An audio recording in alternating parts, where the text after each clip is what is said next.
अस्सलाम वालेकुम नाज़रीन, मैं हूं आपका होस्ट अदील साबिर और आप देख रहे हैं हमारा यूट्यूब चैनल। आज हम आए हैं फूड स्ट्रीट में से एक ऐसा खाना लेकर, दही भल्ले, जो कि नड़ियावाला के बहुत ही फेमस और मशहूर दही भल्ले हैं, जो बहुत दूर दराज से लोग यहाँ खाने आते हैं। तो आइए चलते हैं, इनसे पूछते हैं कि क्या राज है इनके टेस्ट में और ये कितने अरसे से काम कर रहे हैं। वाह ਕੀ ਹਾਲ ਸਰ? ठीक है जनाब, शुक्र अल्लाह। ਪਹਿਲੇ ਦੱਸੋ ਤੁਹਾਡਾ ਨਾਮ ਕੀ ਆ? मेरा नाम सरफराज दही भल्ले। ਸਹੀ ਹੈ, ਸਰਫਰਾਜ਼ ਦਹੀਂ ਭੱਲਿਆਂ ਵਾਲਾ। हाँ जी, ਅੱਛਾ, ਤੁਸੀਂ ਮੈਨੂੰ ਦੱਸੋ ਕਿ ਤੁਸੀਂ ਕਿੰਨੇ ਅਰਸੇ ਤੋਂ ਕੰਮ ਕਰ ਰਹੇ ਹੋ? मैनू जी 34 साल हो गया भल्ले लाने नूं। 34 ਸਾਲ हाँ जी, ਇੱਥੇ ਹੀ ਲਾ ਰਹੇ ਹੋ ਸ਼ੁਰੂ ਤੋਂ? हाँ जी इत्थे ला रहे। ਤੇ ਜਦੋਂ ਤੁਸੀਂ ਲਾਏ ਸੀਗੇ ਉਦੋਂ ਕੀ ਰੇਟ ਸੀ ਭੱਲਿਆਂ ਦਾ? उदों 8 आने की प्लेट ਜਿਹਨੂੰ 50 ਪੈਸੇ ਕਹਿੰਦੇ ਆ। 50 ਪੈਸਿਆਂ ਦੀ ਪਲੇਟ ਸੀ ਉਦੋਂ, ਯਾਨੀ 34 ਸਾਲ ਪਹਿਲੇ ਜਦੋਂ ਲਾਇਆ ਉਦੋਂ 50 ਪੈਸਿਆਂ ਦੀ ਪਲੇਟ ਸੀ, ਤੇ ਅੱਜ ਕੀ ਰੇਟ ਆ? ਅੱਜ 120 ਹੈ। ਅੱਜ 120 ਰੁਪਏ ਦੀ ਪਲੇਟ ਆ। ਅੱਛਾ ਸਰ, ਮੈਂ ਦਹੀਂ ਭੱਲੇ ਤੁਹਾਡੇ ਟੇਸਟ ਕੀਤੇ ਆ, ਮਾਸ਼ਾਅੱਲਾ ਬਹੁਤ ਅੱਛੇ ਆ, ਤੇ ਚੀਜ਼ਾਂ ਵੀ ਬੜੀਆਂ। ਮੈਨੂੰ ਦੱਸੋ ਕਿ ਤੁਹਾਡਾ ਜਿਹੜਾ ਮਿਆਰ ਆ ਉਹ ਅਵਲ ਦਿਨ ਤੋਂ ਹੀ ਇਹ ਵਾ ਜਾਂ ਨਾਲ ਨਾਲ ਤਬਦੀਲੀ ਹੈ? ਨਹੀਂ, ਪਹਿਲੇ ਦਿਨ ਤੋਂ ਐਸਾ ਹੀ ਹੈ ਜੀ। ਪਹਿਲੇ ਦਿਨ ਅੱਛੇ ਤੋਂ ਅੱਛੇ ਹੀ ਕਰੀ ਜਾਂਦੇ ਬਸ। ਤੁਸੀਂ ਕਿੰਨੇ ਵਜੇ ਆਉਂਦੇ ਹੋ ਇੱਥੇ? 11 ਵਜੇ ਤੋਂ ਲਾ ਕੇ 8 ਵਜੇ ਤੱਕ। ਰਾਤ 8 ਵਜੇ ਤੱਕ हाँ जी, ਸਮਾਨ ਸਾਰਾ ਸੇਲ ਹੋ ਜਾਂਦਾ? हाँ जी, ਕਿੰਨੇ ਕੁ ਦਹੀਂ ਭੱਲੇ ਰੋਜ਼ ਵਿੱਚ, ਕਿੰਨੀਆਂ ਕੁ ਪਲੇਟਾਂ ਵੇਚ ਲੈਂਦੇ ਰੋਜ਼?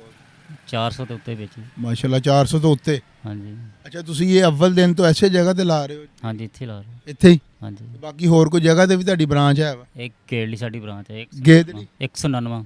199 ਅੱਗੇ ਜਿਹੜੀ ਆ ਕੁੜਿਆਣੇ ਦੇ ਲਾਗੇ, हाँ जी, ਤੇ ਇੱਕ ਹੈ ਵਾ। ਇੱਕ। ਕਸਟਮਰ ਖੁਸ਼ ਜਾਂਦਾ, ਕਦੀ ਕੁਝ ਕਹਿ हाँ जी, हाँ जी ਕਸਟਮਰ ਖੁਸ਼ ਜਾਂਦਾ। ਗੱਡੀ ਵਾਲੇ ਨੂੰ ਪੁੱਛ ਲਓ ਬੇਸ਼ੱਕ, ਇਹ ਵੀ ਲੈ ਕੇ ਜਾਂਦਾ। ਅਕਲ ਬੈਂਕ ਦੇ ਭੱਲੇ ਲੈ ਕੇ ਜਾਂਦਾ ਆਪਾਂ। ਟੀਸੀਐਸ ਵੀ ਕਰ, ਯਾਨੀ ਕਿ ਪਾਰਸਲ ਵੀ ਕਰਦੇ ਹੋ हाँ जी, ਪਾਰਸਲ ਵੀ ਕਰੀਦੇ। ਜਾਂ ਫੈਮਲੀਆਂ ਲੈ ਕੇ ਜਾਂਦੀਆਂ ਜਿਹੜੀਆਂ? ਇੱਥੇ ਸਿਟਿੰਗ ਦਾ ਵੀ ਇੰਤਜ਼ਾਮ ਹੈ? हाँ जी हैगा। ਅਸਲਾਮ ਵਾਲੇਕੁਮ। वालेकुम अस्सलाम जनाब। ਕੀ ਹਾਲ ਸਰ? ਠੀਕ। अल्हम्दुलिल्लाह ठीक ठाक जनाब। ਅੱਛਾ, ਮੈਨੂੰ ਦੱਸੋ ਸਰ, ਤੁਸੀਂ ਕਿੰਨੇ ਅਰਸੇ ਤੋਂ ਇੱਥੇ ਦਹੀਂ ਭੱਲੇ ਖਾਣ ਆਏ? ਤਕਰੀਬਨ 25-30 ਸਾਲ ਤੋਂ ਦੇਖਣ ਲਿਆ ਜੀ ਇਹ ਬੱਚੇ ਨੂੰ ਇੱਥੇ ਹੀ ਲਾਉਣ ਡਿਆ, ਇਸੇ ਜਗ੍ਹਾ ਤੇ ਲਾਉਣ ਡਿਆ।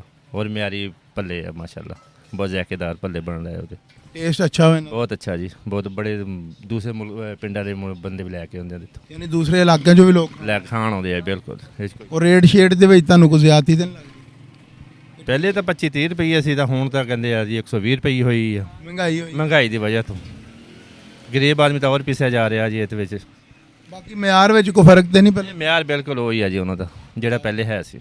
चलें ठीक है सर, मेहरबानी। तो नाजरीन, जो लोग दही भल्ले खाने का शौक़ रखते हैं, जिनको वाकई दही भल्ले का क्रेज़ है, वो यहाँ का विज़िट ज़रूर करें। इनका मयार और क्वालिटी वाकई बहुत अच्छी है। तो चले मिलते हैं नेक्स्ट वीडियो में, तब तक के लिए अल्लाह हाफ़िज़।